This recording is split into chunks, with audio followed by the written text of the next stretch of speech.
that demand will drive the need for infrastructure, not the other way around. So, transportation should be for free market commerce and for free association of people in a free society. That's what transportation should be for. Another core function of state government is the justice system of criminal and civil courts, which also includes law enforcement and corrections, your state prisons. Then management of natural resources. Here's where I like to put a little plug in for people who believe in smaller government. There are 38 different 39 now. 39 different departments, agencies, and programs that manage natural resources in the state of Texas. And we've got a great big old state here. We got a lot of natural resources, but do we really need 39 different kingdoms managing them? I don't think so. Then another core function is state emergency services, and then the administration of Health and Human Services Medicaid, because we took the first dollar. Now, you veterans in the crowd are going to say, well, Joanne, you don't have veterans up there. Well, actually, that is a responsibility of the federal government. But they do such a dirty, rotten job of it that we need to take care of our veterans in the state of Texas. Next. Okay, here's some spending spree examples. We had a 200% increase in film and music marketing. We're spending $95 million on film and music marketing for giveaways to attract them to come here. Yes, we paid Hollywood to come here, the state of Texas. Did you see that back there on the core constitutional functions of state government? Did you see that? Over there. Okay. Well, we shouldn't be doing that. Neither should we be funding the Emerging Technology Fund and the Texas Enterprise Fund. That is nothing more than corporate welfare. That is taking the economy of Texas and the state government. 3 people in state government decide who they are going to give your tax dollars to attract business here. Now I'm going to ask you, as liberty-leaning people, is that what government's supposed to do? Is government supposed to centrally manage the economy? If you don't like the federal government giving money to Solyndra and to other companies and picking winners and losers, why is it okay for the state of Texas? Again, free people exercising free choice in a free market will create the demand. We do have some examples of companies that come here that are not addicted to opium. OPM, other people's money. Motorola came and they didn't take any of the subsidies. Business will move to Texas anyway, but they'll take the money. Big business, medium-sized business, and even some small business, if you give them the taxpayers' cookie jar, they're going to stick their hand in there. Why? Because if it's there, they'll take it. All right. Then we're spending $10 million on the make-believe problem of food deserts. That's right, the Ag Department of Texas said we need to study food deserts in the state of Texas. That's where apparently they don't have enough of the boutique grocery stores that have all the different types of vegetables that some people think, everybody's just got to have that. And they don't believe people have sense enough to figure out how to feed their families. So they're going to take $10 million and they're going to study that, and they're going to help food banks decide what kind of food to have in food banks. I thought it was the food that somebody just gave them. Well, apparently they're going to do some advertising to help them make better choices. Then we have $25 million that we're giving a year for 10 years to Formula One racing, to build a Formula One racetrack in Austin, Texas. Now, I didn't say that racing is bad. I like fast cars and I like fast trucks even better. I drive more. But I'm going to tell you something. We have no business giving tax dollars to a gazillionaire. The state of Texas was never intended to be a investment, venture capitalist, an investment banker. That is something that individuals are supposed to do. Then we had a whole long long list. I won't even go into all of them.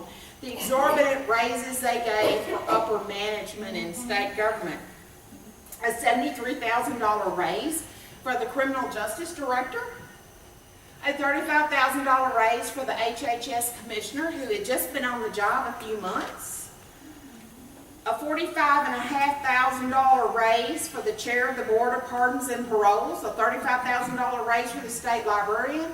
A $27,400 raise for Texas Parks and Wildlife director.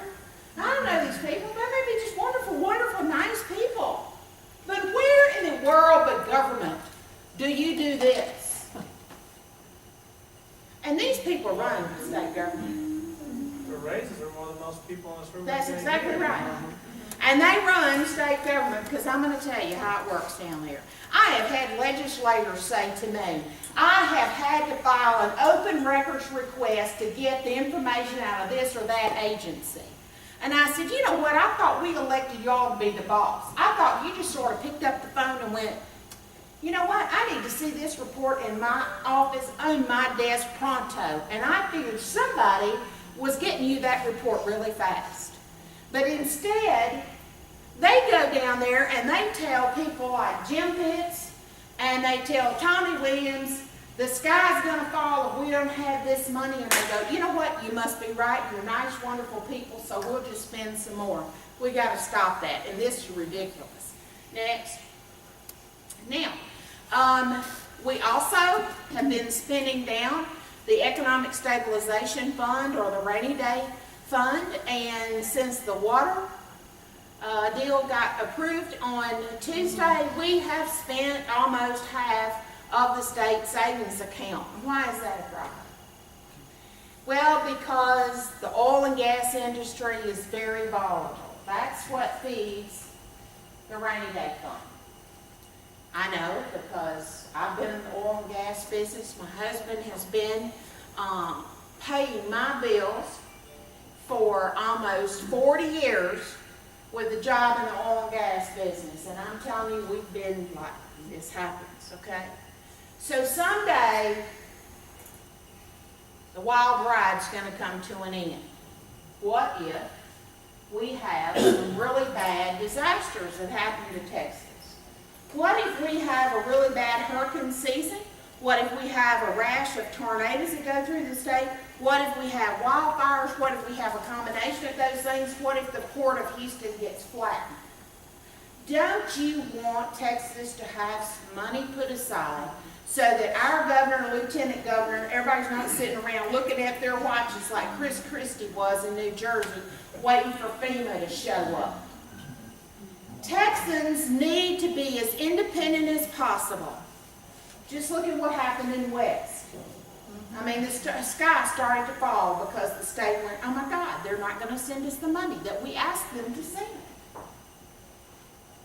The federal government is one of these days just not going to be sending out any more money, folks.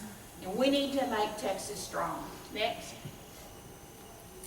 So do we uphold the rule of law at all times in Texas? No, we don't.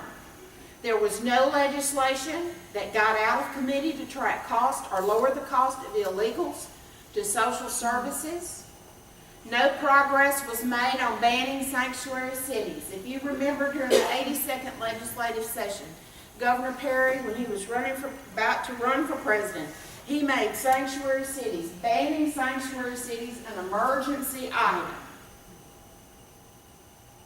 Well, they played games in the House and the Senate because the cheap labor people in our state sent them letters and said, don't you dare pass a ban on sanctuary cities. In fact, those letters are posted on websites of Texas Tribune. I've got one in my laptop, and you can see the people who sign those kind of letters. But I'm going to ask you, do we have an open border?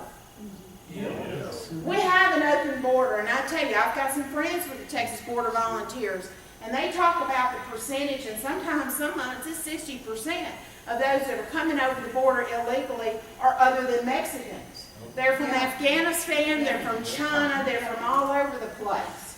We have no idea who's coming in, and I mean, I saw last night on Megan Kelly's show I forget the guy's name, the wonderful guy that's done the 2 documentaries, but he sat there and he said, I am terrified for my children and for your children because our borders are just completely open. Okay, so in Texas, there's this thing called the Interior Enforcement of the Rule of Law. I am sick and tired of hearing statewide officials say, well, you know, it's the federal government's fault because constitutionally securing that border, that is the federal government's job. But you know what? They take an oath of office to protect your life, liberty, and property and to uphold the rule of law of the United States Constitution and the Constitution of the state of Texas. And I will tell you that they actually can ban sanctuary cities. I've done a little research on this, and I think that if we had a governor that would, if there's ever a time that a governor of the state of Texas has executive authority to sign an executive order, it is for an issue that has to do with law enforcement. I have said this repeatedly. I've said it to Governor Perry, and he looked at us and said, I'll do something about it. We're still waiting. We still have sanctuary cities in this state where people who are here illegally hide out. And as a matter of fact, we have a sanctuary policy at the state level. Did you know DPS does not have the authority to check whether or not, when they stop somebody, they don't have the authority to ask them whether or not they're here legally. That is a crime. And you know how we know it's a crime? Because if you look today on the website, there's a Fort Worth Star-Telegram article that was dated, I think, June 23rd of this year, where the head of DPS said, Dallas-Fort Worth is now a command and control center for the Mexican cartels. How did we get here? Because people don't want to uphold the rule of law. They don't want to acknowledge that there's an interior enforcement of the rule of law that they should be taking to protect us. Other states have done it. Arizona, Oklahoma, South Carolina, Maryland even. I mean, there are other states in the union that are not border states that have taken a strong stand on these types of things. And we sit here, and in this session, we had 3 attempts to pass giving driver's licenses to illegals. Now, I'm going to tell you, I am pro-legal immigration. If you want to come here and be a part of our society and do it legally, if you want to come to school here, if you want to come work here, great. Do it legally. But our government does a rotten job of tracking the visas we have. We need no more new work visas until we have a system that will track the people who are here already and make sure that they don't overstay their visas. Representative Van Taylor stopped those driver's licenses for to illegals. And y'all better watch vetting your candidates for lieutenant governor. I'm not going to name any names tonight because I'm doing some debates, some more debates, but I'm going to tell you, there's a couple of people in there, at least 2 of them, that have a record of open borders. You better watch who you support. Next. Okay. We were able to get some better results on reducing regulation, but we've not gone nearly as far as we should. Every bill that would have set higher standards in ethics and transparency for elected officials were killed in committee. And what does that mean for you? That means that we have people in office down there that you don't know where they get their personal income from. You don't know where their family members work. And family members get state contracts. And in fact, I have a guy that's running, there's a guy that's running against John Corona that told me the other day that he's done a little investigation, and it looks like some of our senators hire other senators and help them get state contracts. And I said, well, if you can ever figure that network out for me, if you bring me proof of that, I'll try to make sure everybody in Texas knows about it. Okay, next. Okay, the teacher retirement system, $27 billion underfunded. The employee retirement system, we've made some progress in it, but it still has billions of unfunded liabilities. And I will tell you that you need to also understand that we had ample opportunity to put some more pro-freedom gun bills on a special session, and no gun bills. No Liberty pro-Second Amendment bills were added to the special session. You might want to put that in your memory bank. Next. Also, I want to tell you that the Texas Tomorrow Fund, that is the fund that parents and grandparents pay in for their kids for college, to lock in that price for college, it is $644 million underfunded. The campus carry and open carry bills died in committee. All the pro-life legislation was killed in committee. And I'm just going to pause and say this right now. The debacle that went on with Wendy Davis was completely avoidable. And it is the responsibility of Republicans all up and down the line that made Wendy the star she is today. If you're going to put a pro-life bill on a special session, you should do it on day one. You don't wait two weeks into the session and put it on, knowing that Joe Strauss, Speaker of the House, is going to tangle that up and slow walk it as much as he can and get it within filibuster range in the Senate. I mean, it's an entirely predictable thing. And also, you know what? There's this thing called order and decorum. There is no reason that our Senate should have been turned into a circus. I watched that. I was glad I wasn't there. They would have probably carried me out of the Capitol and thrown me in jail and left all the wild-eyed leftists screaming in there. Because I'm going to tell you what, the Senate is 31 members. 31 members.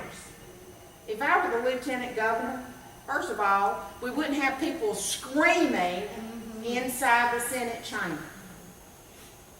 Second of all, if they did, if I had trouble hearing, I would tell the senators to come to the dais so that the clerk could poll them one by one.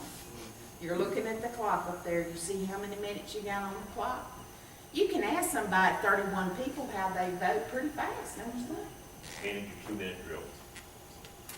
So I'll just tell you that, you know, sometimes things get teed up and set up in a certain way for predictable political outcomes, if you know what I mean. The TSA and smart meter bills died in committee. Eminent domain reform died in committee. We had no return to pay-as-you-go for transportation. The legislature passed an increase to their pensions, which are tied to state district judge salaries. And the cuts that were made to the Cancer Prevention Research Institute, which, by the way, is under criminal investigation, were restored in the final budget. So we have some work to do in Austin. We have a lot of work to do in Austin. I'm going to tell you about the committees real quick. In the House, the Speaker sets the committees, sets the chairs of the committees, and stacks those committees. The average conservative rating of the Republicans who chaired and vice-chaired committees in the House is a D. The conservative rating is a D. In the Senate, the lieutenant governor picks the committee chairs, and he can decide where a bill goes to which committee. The average rating of the Republicans that head up, that are chairs and vice chairs of the Senate committees, is a D. If you have leadership that is putting in place D-rated Republicans, it doesn't help you to have 95 Republicans in the House if the liberal Republicans are in charge of committees. Same thing in the Senate. You're going to get the same outcome doing it the same way. That is why we have a great opportunity in Texas. 7 of 9 statewide positions are open. Only one has an incumbent running, and that's in lieutenant governor. The people of Texas have an enormous responsibility, and enormous chance to move Texas right. I hope y'all are going to be moving Texas right. Next. We have other squandered opportunities.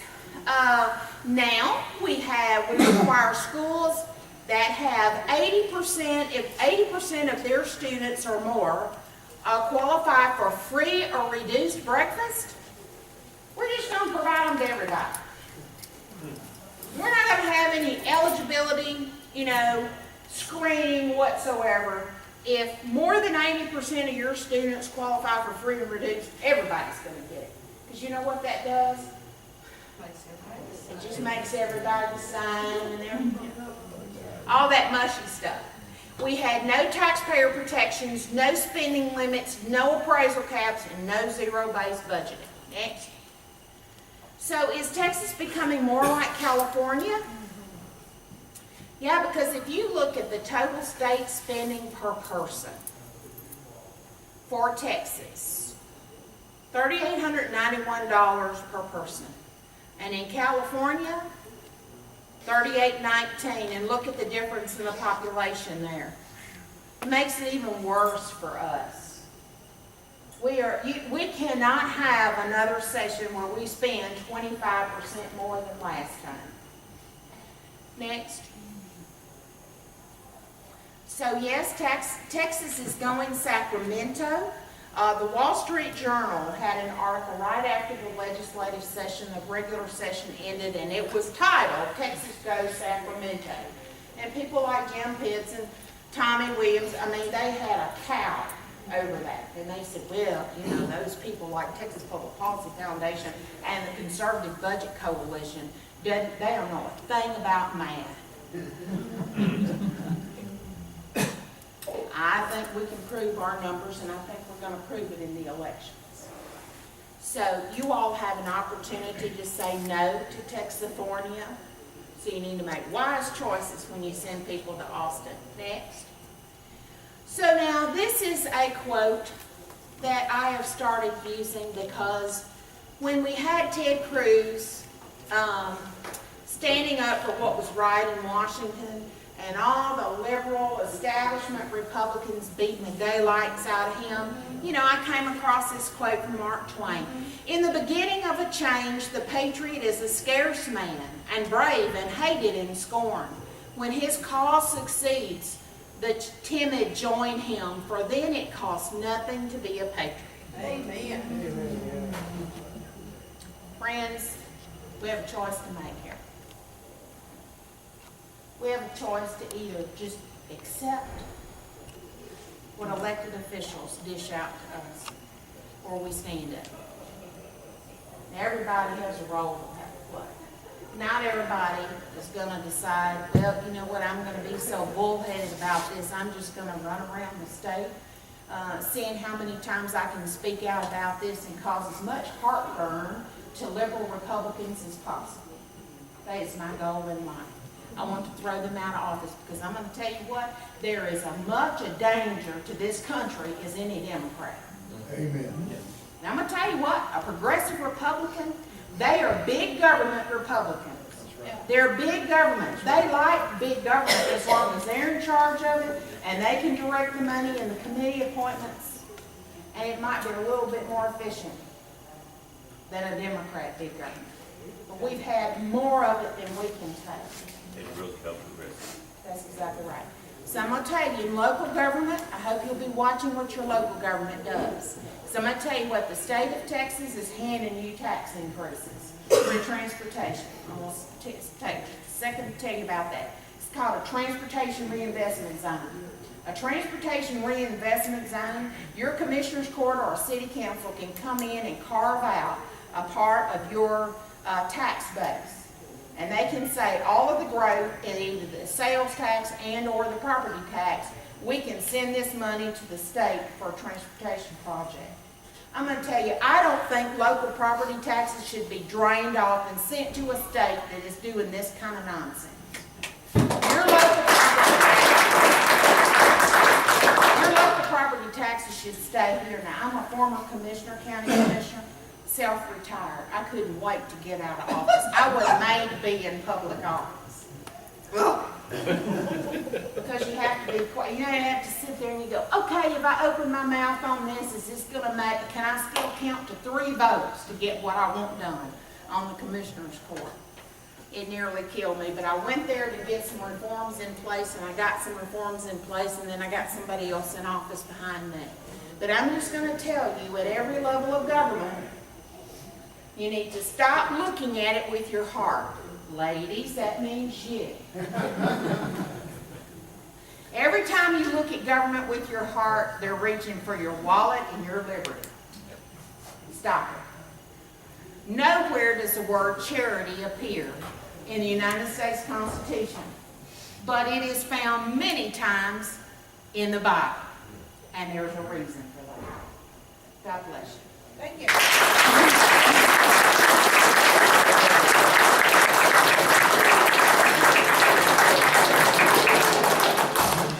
Wow, how powerful. If you have, let's take about 10 minutes and ask her some question and answers real quick. Let's keep your questions simple and not this long. And let's try to get as many in as we can. So go ahead, let's ask Ms. Fleming a question. I need to know why the state of Texas, when you get your driver's license, they ask you if you want your voter registration. Well, I told the lady when I moved here that I had already filed for it and don't send me one. Well, I get 2. Well, the people behind me were not from America. And she gave them a voter card. Because I saw her do it. Well, because So- there is no statute that gives your local, either your county clerk or your elections director. Because in some counties, it's either one. You either have an independent elections director or it's your county clerk. There is no state statute that gives them the authority to determine who should get that or not. So they get to vote by that process. Unless they stop them up at the Secretary of State's office. They're the only ones that screen it. I just could not It believe is a it. mess. And my friend and I were standing there going, It is a mess, and I will tell you where we have holes is in voting by mail. But there are initiatives to try to tighten that up, but we got nowhere with any of that, so. Like a lady back here. I just wanted to say I was an election judge on Tuesday. I had a lady come in with a passport, which that is a vital. Right. And she said, I'm not a citizen, but can I vote today? And everybody in the room turned around and looked at me like, what are you going to say about this? You know? And I said, no, it specifically states on the voter application, or when you register, are you a citizen? And I assume that if you say no, then you can't vote. And I said, no, you can't vote today. And, Forever. I mean, I was just amazed that she had the nerve to come there and ask me. Sure, and this is something y'all need to be really careful about. In other states, this is exactly how they've gone about making it possible for people who are non-citizens to vote is through local elections, and that's where this whole sanctuary city thing comes in place. So let me explain just a little bit about a sanctuary city. The way we ban sanctuary cities is the state of Texas needs to say, you will unshackle your law enforcement so that your law enforcement can enforce the rule of law as it pertains to whether or not you're in the country legally or not, okay? And you give that support to law enforcement so that they can do that. And city of Houston, city of Dallas, city of Austin, city of San Antonio, wherever, if you don't do that, guess what? You don't get any state funds. No state grants for you. You cut the money off. That's something that they understand. Anybody else? I'm just curious, what county were you or county commissioner Smith in? County. How long did you serve in office? One, but I have been active in county government for 21 years, and I have thrown out of office with other people working. We have thrown out more good old boys than you could ever imagine. One county judge that needs to go, and I got a couple of judges, district judges, because we got the sheriff last time, And I'm gonna feel like I could leave Smith County better than I found it. Yes, sir. There's others, not just myself, but we're working on actually trying to eliminate property tax. Where do you stand on that? I think that we should look at that. We absolutely should. Now, there is, We Texans has a good model for that. And I know that Talmadge Heflin with Texas Public Policy Foundation they've got an economic model they've been working on with Art Laffer, if y'all know Art Laffer from the Reagan administration. Anyway, working on a model like that to see if we can get that done. I find it kind of humorous that we haven't made more headway in that, because if y'all remember, golly, probably about 10 years ago, remember they had the listening tour where they had people go all around Texas listening to people talk about how they hated property taxes, and we didn't get anywhere with that. And until we get local taxes and the appraisals under control, the state can cut taxes all they want to, but when your property values are tied to what the comptroller's office says the state needs for public education, you know, if your local appraisals are not within like 97% of what the state says they should be, they can actually cut the state funds to your local schools. So that is the impetus for your appraisal districts to keep those appraisals coming up. Well, how do you think it'll work for us? Like, as county judge, if I do everything I can to eliminate property taxes within this county, how do you think that's going to play out down there? Are they going to fight me for it? Are they going to try to do things against me? Or, I mean, what do you think they're going to be on that? I think the state's going to always want their fees. I mean, they want you to collect, you know, your fines and fees. There's a big, you know, drive to do that. So it's a matter of replacement. Like, if we actually raise, like right now we're at 8.25% tax. If our sales tax went up 0.25% just to replace that, they're okay as long as they get there. That's all it's going to be. Yeah, but you've got, if you know, there's like a half-cent sales tax that's available to cities, and a half-cent sales tax is available to counties. Right. Our county has the half-cent sales tax, not for economic development, but to offset property taxes. So the legislature would have to actually pass an addition, you know, for local government to say, we're gonna buy down, or we're gonna get away from dependency on property tax with an increase in sales tax. The city of Tyler actually did that. They have zero general obligation bond indebtedness. They paid it all down and they have one of the lowest property tax rates in the state, and they have a half-cent sales tax to pay cash for infrastructure improvements, capital improvements. Okay? Yes, sir. How did, that's intriguing too. How did Tyler and Smith County pay for their schools then if the property taxes are that low? Well, because the school districts collect their own property tax. The city collects its own. It has its own rate. The city has its own rate. The county has its own rate. The school district has its own rate. The mud districts have their rate. Everybody has their own rates. When the city replaced their property tax, bought back their debt down, lowered their property tax rate with sales tax, that had no impact whatsoever on the school district. School districts are a whole different animal, and they'll eat every dollar you got in your wallet. And more. Yes, sir? I'd just like to say I'm 19 years old, and my first meeting with this. I Yay. want to get my, Well, I'll tell you what we're doing with Grassroots America. I've got a group of students that have been to Patriot Academy. I don't know if you've ever heard of Patriot Academy before, but you should look for it online. That is something that is part of the Wall Builders program. David Barton's Wall Builders, and Rick Green has come in, and they have Patriot Academy where young men like you and young women go to Austin, and they actually pretend to be, you go through a school to be a legislator, and you actually get on the floor of the House and you debate bills. You have mock committee meetings. I've participated in that before. That's one way we do it. Also, Team PAC. Team PAC is a national organization, and there's a big growing Team PAC in Texas. So we take students from those groups and a lot of great homeschooler kids, and they come in, they help us with elections. They're gonna be my new communications team, because the older people just wouldn't get up off of it and do the things like this gentleman's talking about, tweeting and social media. So guess what? If you can't get it done, I'll get the young people to come in and do it. And so they're gonna come in and be a new communication team.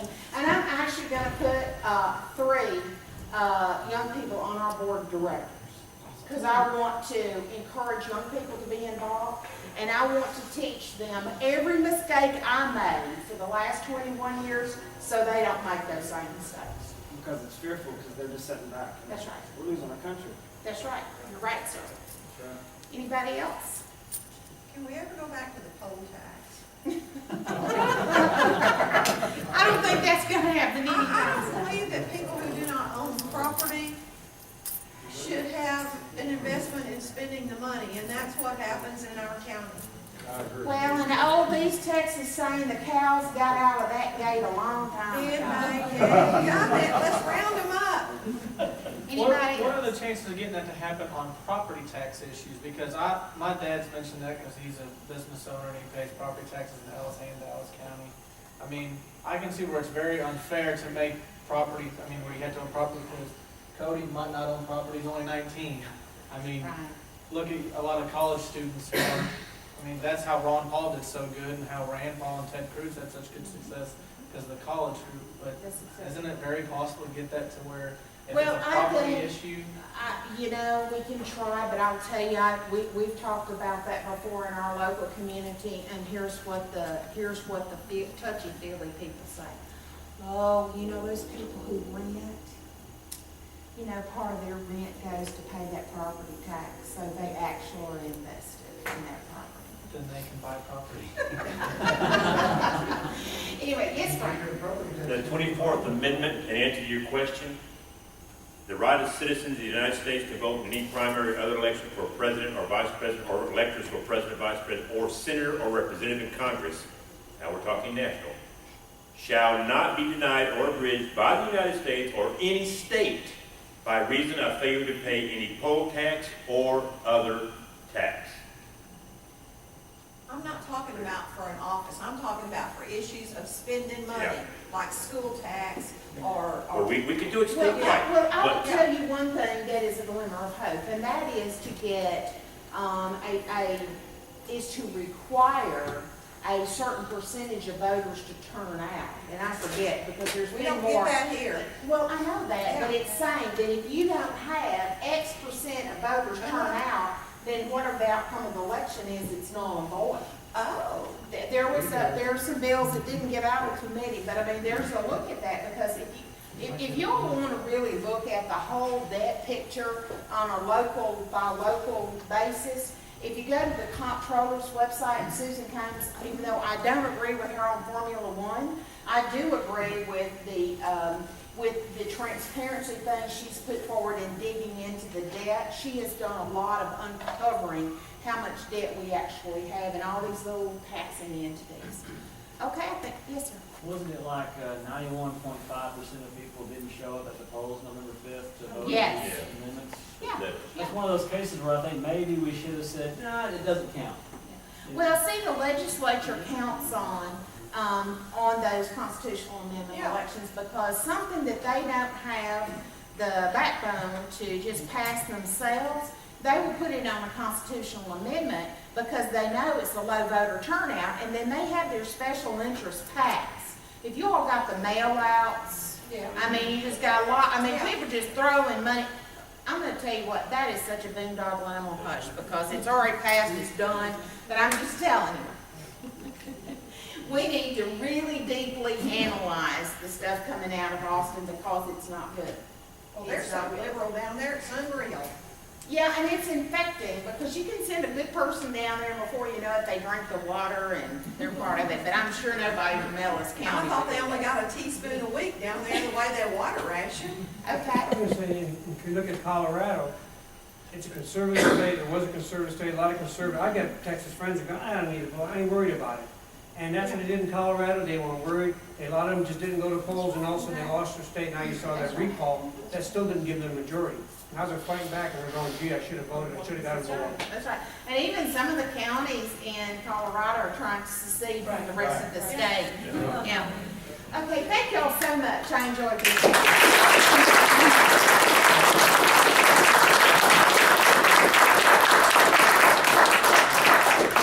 Before we go, I know y'all are tired, you've been sitting a long time. We are not going to have a meeting in December because it's close to Christmas and we need to be with our families.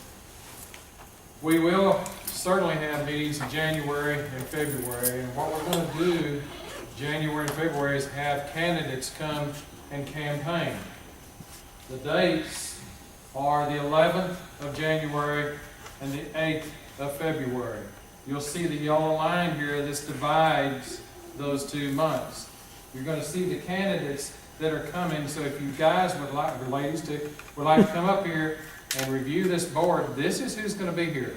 If you see a green star beside their name, they're already confirmed. And those who are not, which is about 15%, I'm working hard on them right now to get them to confirm be here. We're going to be here at 2 o'clock on a Saturday afternoon, January the 11th.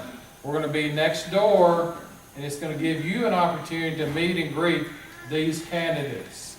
It's real important that you be here. We're going to have, I got 9 confirmed. We're going to split this up. So if you'll be here at 2 o'clock, this will give you an hour to meet, greet, ask questions, maybe topics that you'd like to get their opinions on. Then at 3 o'clock, we're coming in here. They're going to be up here, and individually they're going to campaign or give their speech, and you'll have an opportunity to listen to their campaign speech at that time between 3 o'clock and 4:30. Then at 5, we're going to do it again with the remainder of these candidates back over here. And this gives everybody an opportunity. If you work Saturdays, you can attend one of these or both of these if you have an opportunity. We're going to be back over here at 5 o'clock for 1 hour to meet and greet the remainder of the candidates. And then after that hour, we're going to be in here and they're going to do their campaign speech. We're going to do the same thing in February. So if you guys want to come up here and look at this board to see who's going to be here, I highly recommend you come up here and look at the board. And I really hope you guys will be here to hear these campaign speeches. It's just like Ms. Fleming said just a while ago, we've got to do something to take out the trash and to get good qualified people in here to run our local government, our state government, and our federal government. And we're going to have all of that right here. So here is your opportunity to make up your mind which candidate, man or woman, that's running to where you can vote yes, up or no, or down. So with that being said, I want to thank everybody for being here tonight. Linda, I'm sorry. I'd just like to mention that we have business cards outside, and if people Yes. take 5 or 10 between now and January, hand them to your friends and tell them we're going to have these candidate forms, sign up for our newsletters, and check our website. Bring your friend with you. Bring a friend, bring a family. Tell everyone about the website itself. Which one is it? AllisCountyTeaParty.org. Real easy. Right, and then we have a Facebook page. And if you see posts on Facebook and you share it, just like Lynn said, it's amazing how many more people see it. So it's definitely worth doing. We have this month, for the first time, we have started to pay for advertising on Facebook. And we went from 100 members to over 500 in less than a month. So thank you. The money you helped put in the hat that went by will go toward more advertising. Super important before the primaries. Anybody else got a question? Frank. Or just real quick, I'm not plugging my campaign, Yes. but the issue came up about voter ID and so forth. If those of you that don't know me, I have a electronic newsletter I send out every Friday on a constitutional related issue back to what's going on in the country. You're welcome to sign up for it. You can see what I put out yesterday. On the back of my push cards out there is my Facebook page. It's posted there. My essay yesterday was on the voter ID and the Constitution. And I think I laid out a pretty good case. that voter ID laws that we have here in Texas are right down the line with what we would expect to find in the Constitution. And we can tell Washington trying to tell us we can't do it, so shut it, because 4 times in the amendment it mentions the right of the citizen to vote shall not be infringed. Citizens are the only ones that have the right to vote, and asking somebody to prove that they're a citizen in the state of Texas is not unconstitutional, and we ought to tell Holder and the rest of them, go take a hike. But anyway, if you go to my Facebook page out there, you can go and you can read that essay that I wrote yesterday. Also, Nancy Byers is going to be here to speak in January. She's going to take about 5 to 10 minutes to talk about voter fraud in Texas and what they are doing at our office. That's where her full-time job is, here just this side of the square. And she's going to speak to all of us about voter fraud and how it affects our state. And she's assured me there's nothing going on in Ellis County. I hope there's not. So she will be someone else that will be here to speak about that. Yes, sir. I just want to let you know this is a gift from constitutionalsolutions.org, just a sample copy. It's not a new issue, but it's got some good constitutional stuff in here. Be sure to check the website out. You can get great news and a lot of articles that you really need to read on the website. There will also be some information on the fair tax on there, which I encourage people not to fall for automatically without getting more information, which we will have on the website. I consider the fair tax to be a pig with lipstick. So, Yes, check it ma'am. out. I'm Tommy Worthy with the Ellis County Republican Women. Yes, and ma'am. we are having our annual, not annual, biannual, I guess, candidate forum on January the 16th here at the Civic Center. That includes all of Ellis County races, and of course it includes the state representative race also. Okay. What So time? that's January the 16th at 7.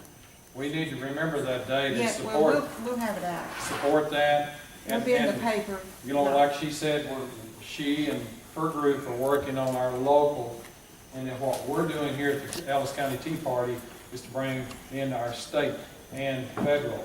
So let's work together, let's take out the garbage, and thank y'all again for coming tonight. What's the location on the? Here, at the Civic Center, Civic and Center. that's a Thursday night. It's a Thursday night. Ken Roberts with KBDC and Neil White with the Daily Light will be our moderators. Thank you, ma'am. Anybody else real quick? Yes, sir. Tomorrow's Marine Corps birthday, Hustle Marine. Yes, sir. Thank y'all. Appreciate you coming. Miss Fleming.